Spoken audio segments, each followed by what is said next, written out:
أعوذ بالله من الشيطان الرجيم. بسم الله الرحمن الرحيم.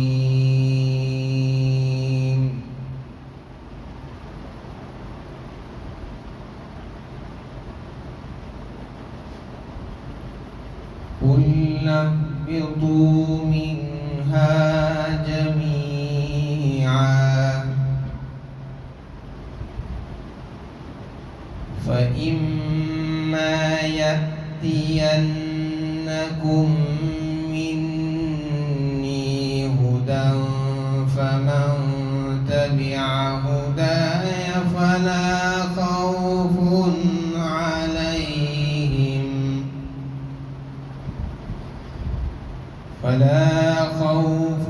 عليهم ولا هم يحزنون.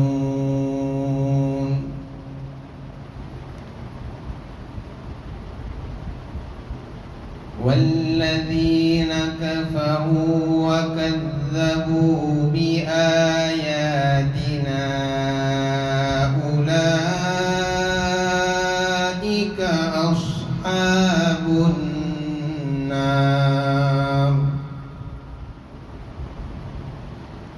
هم فيها خالدون.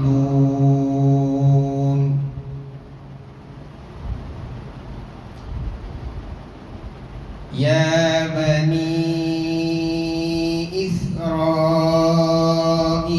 اذكروا نعمتي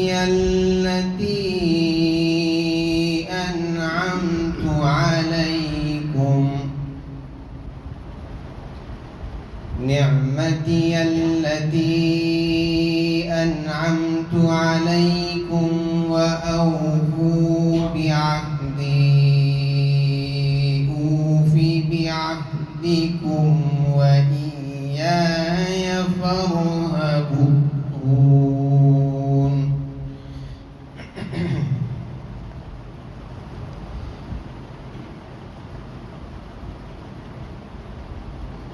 وآمنوا بما أنزلت مصدقا لما معكم ولا تكونوا أول كافر به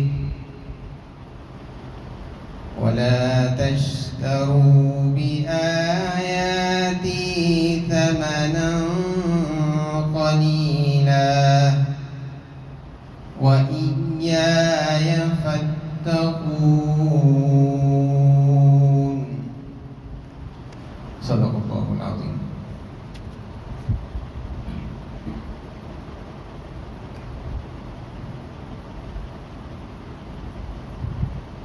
ہم نے کہا سب کے سب جنت سے اتر جاؤ. اگر تمہارے پاس میری جانب سے کوئی ہدایت آئے تو جو میری ہدایت کی اتباع کرے گا اس پر نہ خوف ہوگا اور نہ وہ لوگ غمزدہ ہوں گے، اور جنہوں نے انکار کیا اور میری آیتوں کو جھٹلا دیا وہ لوگ جہنم والے ہیں، وہ اس میں ہمیشہ رہیں گے. اے بنی اسرائیل، میری ان نعمتوں کو یاد کرو جو میں نے تم پر انعام کی تھیں، اور تم مجھ سے کیے ہوئے وعدے کو پورا کرو. میں تم سے کیے ہوئے عہد کو پورا کروں گا، اور مجھ ہی سے ڈرو، اور اس کتاب پر ایمان لاؤ جو تمہاری کتابوں کی تصدیق میں نازل کی گئی ہے، اور تم اس کے پہلے انکار کرنے والے مت ہو جاؤ. اور تم میری آیتوں کو ثمن قلیل کے بدلے میں مت بیچ دو، اور مجھی سے تم ڈرا کرو.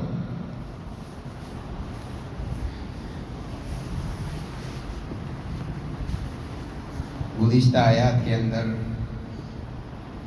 اللہ تبارک و تعالیٰ نے آدم علیہ السلام کا تذکرہ، ان کا واقعہ بیان فرمایا تھا اس میں یہ بات بتائی گئی تھی کہ آدم علیہ السلام جب جنت کے اندر رہنے لگے تو ایک درخت کے پھل کے استعمال کرنے سے ان کو اللہ تعالیٰ نے منع فرما دیا تھا، لیکن شیطان نے کسی طریقے سے وسوسہ ڈالا اور وہ اس کی باتوں میں آ کر کے اس درخت کا پھل استعمال کر لیے، جس کی وجہ سے اللہ تعالیٰ نے جنت سے اترنے کا ان کو حکم فرما دیا۔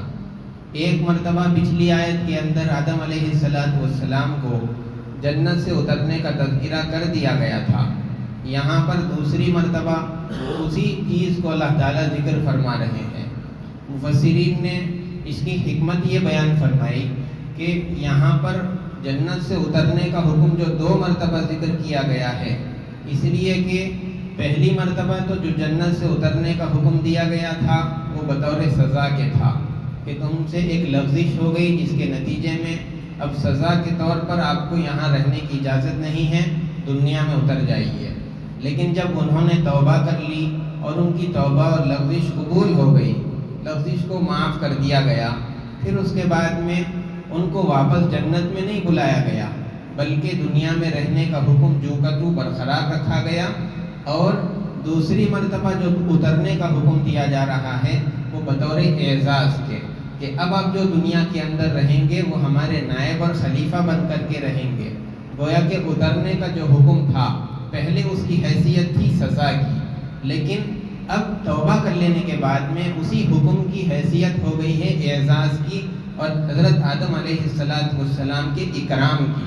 گویا کہ اب دنیا کے اندر اپنا خلیفہ بنا کر کے اللہ ان کو رکھنا چاہتے تھے، اسی لیے دنیا کے اندر رہنے کا حکم تو برقرار رکھا گیا، بس اس حکم کی حیثیت کو بدلا گیا۔ اس حکم کی حیثیت کے بدلنے کو بتلانے کے لیے اللہ رب العزت نے جنت سے دنیا میں اترنے کا جو حکم تھا اس کو 2 مرتبہ قرآن کریم کے اندر ذکر فرمایا ہے۔ اور چونکہ اب خلیفہ جو دنیا کے اندر آئے گا تو اللہ کے احکامات کو، اس کی شریعت کو دنیا کے اندر نافذ کرے گا، اسی لیے یہاں پر اللہ تعالیٰ فرما رہے ہیں کہ اگر میری طرف سے کوئی ہدایت تمہارے پاس آ جائے تو تمہارے لیے بھی اور تمہاری ذریت جو قیامت تک آئے گی ان سب کے لیے اس کی اتباع کرنا ہے۔ اب انسانوں میں سے جو لوگ اس کی اتباع کریں گے ان کے بارے میں قرآن کریم کہہ رہا ہے فَلَا خَوْفٌ عَلَيْهِمْ وَلَا هُمْ يَحْزَنُونَ، ان کو خوف بھی نہیں ہوگا اور وہ لوگ غمزدہ بھی نہیں ہوں گے۔ 2 چیزیں ذکر فرمائی، خوف اور غم۔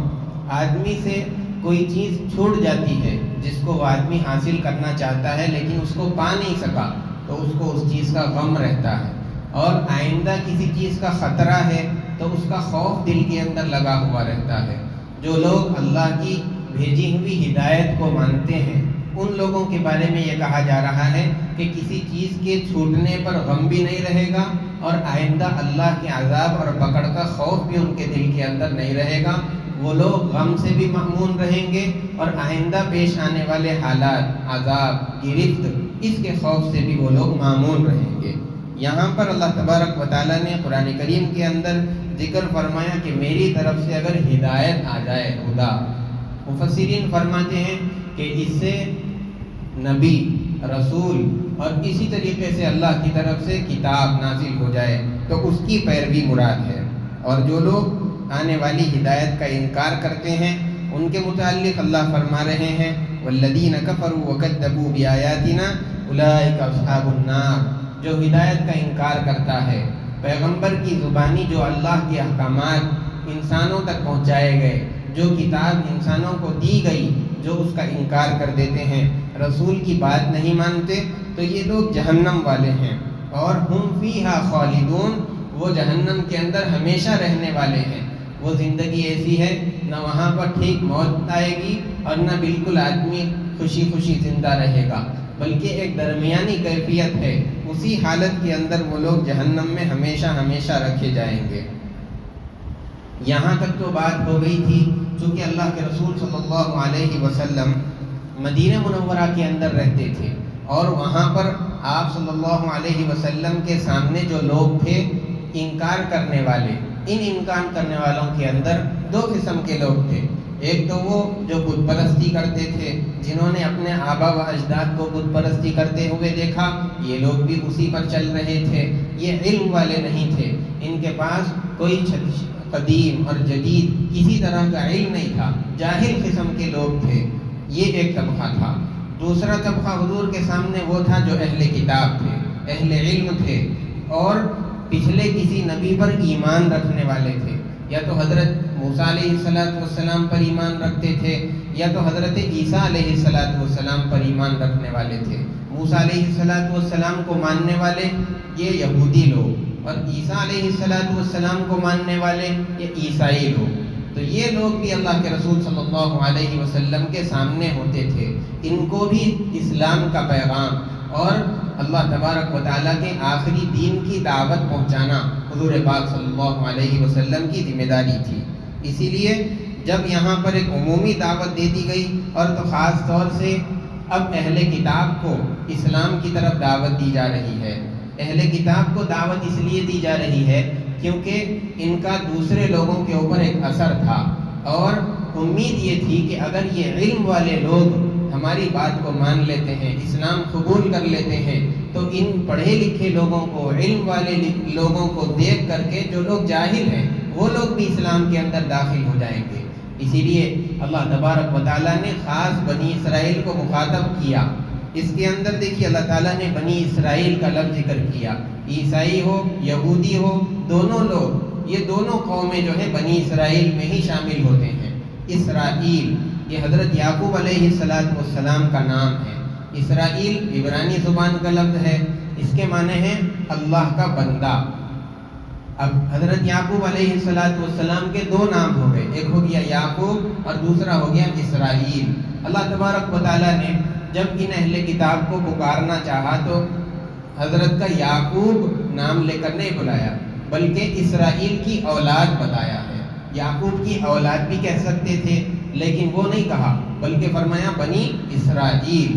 اسرائیل لفظ استعمال کرنے کی، ان کا نام اسرائیل ذکر کرنے کی حکمت یہ ہے کہ جس طریقے سے تم حضرت یعقوب کی اولاد میں سے ہو، یعقوب جس طریقے سے یعنی اسرائیل جو اللہ کے بندے تھے، جس کی وہ عبادت کرتے تھے، تم بھی انہی کی اولاد میں سے ہو، تم شریف انسان کی اولاد میں سے ہو۔ جس طریقے سے وہ شریف نبی اور وہ شریف انسان ایک اللہ کو مانتا تھا، اسی طریقے سے تم بھی اس شریف آدمی کے راستے پر چلو، حق کو پہچانو، اور جو نبی تمہارے پاس آیا ہے اس کی بات کو قبول کرو۔ اسی لیے اللہ تبارک و تعالیٰ نے یہاں پر بنی اسرائیل کہہ کر کے ان کو بلایا ہے۔ یہ یہودی یہ مسلمانوں کے سخت دشمن، کٹر دشمن تھے۔ یہ دشمنی اللہ کے رسول صلی اللہ علیہ وسلم کے زمانے سے ہی چلی آ رہی ہے۔ صرف آج کے زمانے میں یہ یہودی مسلمانوں کو مٹانے کی کوشش کر رہے ہیں، ایسی بات نہیں، بلکہ یہ دشمنی تو حضرت نبی رحمت صلی اللہ علیہ وسلم کے زمانے سے، بلکہ آپ علیہ السلام سے پہلے سے ہی حضرت اسماعیل علیہ السلام کے زمانے سے چلی آ رہی ہے۔ بات اصل میں یہ ہے کہ حضرت ابراہیم علیہ السلام کے دو بچے تھے، ایک تھے حضرت اسحاق علیہ السلام اور دوسرے تھے حضرت اسماعیل علیہ السلام، اور حضرت اسحاق کے بیٹے ہیں حضرت یعقوب، اور حضرت یعقوب علیہ السلام کی جو اولاد ہے وہ ساری ہے بنی اسرائیل۔ اب ان کے اندر کئی ہزاروں نبی ہوئے، بنی اسرائیل ساری انہی میں سے ہے۔ حضرت ابراہیم ہیں، حضرت یوسف علیہ السلام، اور اس کے بعد پھر بنیامین، اور جتنے بھی انبیاء علیہ السلام ہوئے وہ سارے کے سارے بنی اسرائیل کے اندر سے ہوئے۔ لہذا جب آخری نبی کی نشانیاں ان لوگوں کی کتابوں کے اندر تورات میں، انجیل میں بتائی گئی تھی، تو یہ لوگ یہ سمجھ رہے تھے کہ یہ جو آخری نبی آئیں گے، جو اللہ کے آخری پیغمبر رہیں گے، یہ بنی اسحاق میں سے رہیں گے، بنی اسرائیل کے اندر سے رہیں گے۔ لیکن اللہ رب العزت نے جو آخری نبی کو بھیجا وہ بنی اسماعیل میں سے بھیج دیا۔ سارے نبی جو آئے بنی اسحاق میں سے آتے رہے، لیکن جو آخری نبی آئے وہ ان کے سوتیلے بھائی حضرت اسماعیل کی اولاد میں سے آ گئے۔ تو اب ان کو یہ لگا کہ ہم جتنے نبیوں کو مانتے آ رہے تھے وہ تو ہمارے خاندان میں سے تھے، وہ ہمارا سگا خاندان تھا، لیکن یہ جو آخری نبی آئے ہیں یہ حضرت اسماعیل جو ہمارے سوتیلے باپ ہیں ان کی اولاد میں سے آ گئے ہیں۔ اسی لیے اب ہر آدمی جانتا ہے کہ آپس میں جو سوتیلے بھائی بہن ہوتے ہیں ان کا تعلق، ان کا رشتہ کس طریقے سے ہوتا ہے۔ تو یہ ٹھیک یہی بات بنی اسرائیل یعنی یہودیوں کے اور مسلمانوں کے درمیان ہو گئی۔ اسی دشمنی کی وجہ سے آج تک یہودی مسلمانوں کے دشمن بنے ہوئے ہیں اور کسی طریقے سے مسلمانوں کو مٹانے کی کوشش کرتے رہتے ہیں۔ الغرض بنی اسرائیل کو اللہ تبارک و تعالیٰ نے مخاطب کیا اور ان لوگوں کو وہ نعمتیں یاد دلائی جو اللہ تبارک و تعالیٰ نے ان پر کی تھیں۔ بہت ساری نعمتیں، ایسی نعمتیں جس کے اندر اللہ تبارک و تعالیٰ کی قدرت ظاہر ہوتی ہے، جیسے کہ بنی اسرائیل کو فرعون سے نجات دلائی تھی اور پتھر سے 12 چشمے ان کے لیے جاری فرمائے تھے، اور من و سلوہ کو آسمان سے غذا کے لیے ان کے لیے نازل فرمایا تھا، اور اسی طریقے سے سلطنت ان لوگوں کو عطا فرمائی۔ انبیاء علیہ السلام ہزاروں انبیاء بنی اسرائیل کے اندر اللہ نے مبعوث فرمائے۔ تو یہ بڑی بڑی نعمتیں جو اللہ نے ان کو دی تھیں، ان نعمتوں کو یہاں پر یاد دلایا جا رہا ہے۔ اذکروا نعمتی التی انعمت علیکم۔ پھر اس کے بعد میں اللہ تعالیٰ کہہ رہے ہیں کہ تورات اور انجیل کے اندر جو تم سے یہ وعدہ لیا گیا تھا کہ جب آخری نبی آئیں گے ان پر جب کلام نازل ہوگا تو تم اس کلام پر بھی ایمان لاؤ گے، اس نبی کی بات کو بھی مانو گے۔ تو اس لیے اللہ تعالیٰ اب کہہ رہے ہیں وَأَوْفُوا بِعَهْدِي، تم نے مجھ سے جو وعدہ کیا تھا اس وعدے کو پورا کرو، اس کتاب پر بھی ایمان لاؤ، اور اس کتاب کو لانے والے جو نبی ہیں اس نبی پر بھی تم ایمان لاؤ۔ نتیجتاً کیا ہوگا؟ اوفی بعہدکم، میں نے جو تم سے وعدہ کیا ہے میں اپنے وعدے کو پورا کروں گا، تمہارے بوجھ کو ہلکا کر دوں گا، اور موسیٰ علیہ السلام کی شریعت میں جو مشکل احکامات تھے ان مشکل احکامات کے بدلے میں تم کو ایک آسان دین، آسان احکامات نبی رحمت صلی اللہ علیہ وسلم کے ذریعے سے تم کو عطا کروں گا، اور جو اس کی اتباع کرے گا اس کو کامیاب کروں گا، جنت کے اندر پہنچاؤں گا۔ یہ اللہ تبارک و تعالیٰ نے بنی اسرائیل سے وعدہ فرمایا تھا۔ اور پھر آخر میں کہا جا رہا ہے وَإِيَّايَ فَارْهَبُونَ، تم مجھی سے ڈرو، کہیں ایسا نہ ہو کہ تم اگر اس ہدایت کی، اس کتاب کی تکذیب کر دو گے، انکار کر دو گے، تو پھر جس طریقے سے پہلے والے لوگوں پر اللہ کی پکڑ اور عذاب آیا تھا، کہیں ایسا نہ ہو جائے کہ وہی پکڑ اور عذاب تم لوگوں پر بھی نازل ہو جائے۔ آگے اللہ تعالیٰ فرماتے ہیں وَآمِنُوا بِمَا أَنزَلْتُ مُصَدِّقًا لِمَا مَعَكُمْ، اور قرآن کریم جو نبی رحمت صلی اللہ علیہ وسلم تمہارے پاس لے کر کے آئے ہیں اس کتاب پر بھی ایمان لاؤ۔ کیوں؟ اس لیے کہ وہ کتاب ایسی ہے جو تمہارے پاس موجود کتابوں کی بھی تصدیق کرتی ہے۔ قرآن کریم کے اندر تورات کا بھی ذکر ہے، قرآن کریم کے اندر انجیل کا بھی ذکر ہے، گویا کہ یہ قرآن کریم تمہارے پاس جو انجیل اور تورات موجود ہے اس کی بھی تصدیق کرنے والی ہے۔ اور تورات اور انجیل کے اندر اللہ کے رسول صلی اللہ علیہ وسلم کے نبی بن کر آنے کا تذکرہ موجود ہے، لہذا حضور پاک صلی اللہ علیہ وسلم کا آپ کا مبعوث ہونا، نبی بن کر کے آنا ہی تورات اور انجیل کے سچے ہونے کی دلیل ہے۔ گویا کہ حضور پاک صلی اللہ علیہ وسلم نے آ کر کے ان کی کتابوں کا سچا ہونا ثابت کر دیا، لہذا جب یہ نبی آئے ہیں جو تمہارے کتابوں کو سچا ثابت کر رہے ہیں تو اب تمہارا کام یہ ہے کہ تم اس نبی پر بھی ایمان لاؤ اور ان کے ساتھ جو کتاب اللہ تعالیٰ نے بھیجی ہے اس کتاب پر بھی ایمان لاؤ۔ وَلَا تَكُونُوا أَوَّلَ كَافِرٍ بِهِ، اور تم اس کتاب کے پہلے انکار کرنے والے مت بن جاؤ۔ قرآن کریم کے اندر یہاں کہا جا رہا ہے کہ پہلے انکار کرنے والے مت بنو۔ پہلے انکار کا کیا مطلب؟ کیا صرف پہلا انکار کرنا برا ہے، دوسرا انکار کرنا برا نہیں؟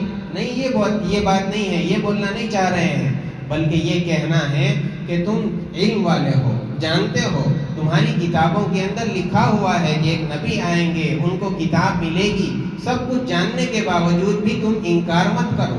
اور ایک بات یہ کہ جس طریقے سے آدمی اگر کوئی نیکی کرتا ہے اور دوسرا آدمی اس کو دیکھ کر کے وہ بھی وہی نیکی کرتا ہے تو وہ آدمی کو بھی نیکی کا ثواب ملے گا اور اس آدمی کو بھی اس کے کرنے پر اس کا ثواب بھی ملے گا۔ تو جو آدمی نیکی کا راستہ ڈالتا ہے اس کو دوسرے لوگوں کا بھی نیکی کا ثواب ملتا ہے۔ ٹھیک اسی طریقے سے اگر کوئی آدمی گناہ کرتا ہے پھر دوسرا آدمی دیکھ کر کے اس کا دیکھا دیکھی گناہ میں مبتلا ہو جاتا ہے تو اس کو تو گناہ کا گناہ ہوگا، لیکن اس کے گناہ کا وبال اس آدمی پر بھی آئے گا، کیونکہ اس کو دیکھنے کے بعد میں وہ آدمی گناہ کے اندر مبتلا ہوا۔ ٹھیک اسی طریقے سے چونکہ یہ اہل کتاب ہے، یہ جو بھی راستہ اپنائیں گے، مدینے کے اندر جو جاہل لوگ تھے، ان پڑھ تھے، وہ ان اہل کتاب کو دیکھ کر کے راستہ اپنانے والے تھے۔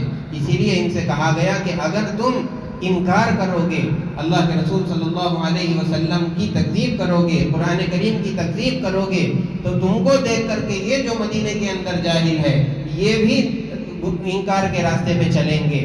ان کو انکار کا گناہ تو ہوگا، ان لوگوں نے انکار کا راستہ تم کو دیکھ کر کے اپنایا تھا، اسی لیے ان کا گناہ تم پر بھی آئے گا۔ اسی لیے کہیں ایسا نہ ہو جائے کہ تم تو انکار کر کے گناہ کا اپنا کما لیے، لیکن دوسروں کا گناہ بھی تمہارے سر پر آئے گا۔ اسی لیے تم پہلے انکار کرنے والے مت بن جاؤ۔ وَلَا تَشْتَرُوا بِآيَاتِي ثَمَنًا قَلِيلًا، اور تم میری آیتوں کو ثمن قلیل، تھوڑی سی قیمت کے بدلے میں مت بیچ دو۔ یہودیوں کا ان کی یہی عادت رہی کہ جب کوئی مال والا آتا تو تورات کے اندر حکم بدل دیتے، اس سے مال لے لیتے، لیکن اگر کوئی غریب آدمی آتا اور ان کی کوئی اعانت نہیں کر سکتا تو اس کو کھرا حکم جو تورات کے اندر ہوتا تھا سناتے تھے۔ ٹھیک یہی عادت ان یہودیوں کی تھی۔ قرآن کریم کے بارے میں ان سے کہا جا رہا ہے کہ تم اس کے سلسلے میں تھوڑے سے کم ثمن کے بدلے میں، تھوڑی قیمت کے بدلے میں قرآن کریم کی آیات کو، یا اسی طریقے سے تورات کی جو آیتیں ہیں جس میں قرآن کا سچا ہونا لکھا اور نبی رحمت صلی اللہ علیہ وسلم کی خوشخبری لکھی گئی ہے، اس کو تم تھوڑے سے ثمن کے بدلے میں مت بیچ دو۔ وَإِيَّايَ فَاتَّقُونِ، اور تم مجھی سے ڈرو۔ یہ بات بنی اسرائیل کو کہی گئی۔ اس کے آگے بھی بنی اسرائیل سے بہت سارے احکامات اللہ تبارک و تعالیٰ نے بیان فرمائے ہیں۔ یہ سلسلہ بنی اسرائیل کو خطاب کرنے کا یہاں پر آیت نمبر 40 سے شروع ہوا اور تقریباً پورا پارہ ختم تک بنی اسرائیل سے ہی اللہ تبارک و تعالیٰ خطاب کر رہے ہیں۔ اللہ تبارک و تعالیٰ قرآن کریم کا صحیح علم ہم کو عطا فرمائے، قرآن کریم پر عمل کرنے کی توفیق عطا فرمائے، قرآن کریم جان کر کے اس کو صحیح سمجھ کر کے اور اس پر عمل کرنے کی اللہ تبارک و تعالی ہم سب کو صحیح سمجھ دے۔ وصلی اللہ وسلم علی سیدنا محمد وعلی آلہ وصحبہ اجمعین والحمد للہ رب العالمین۔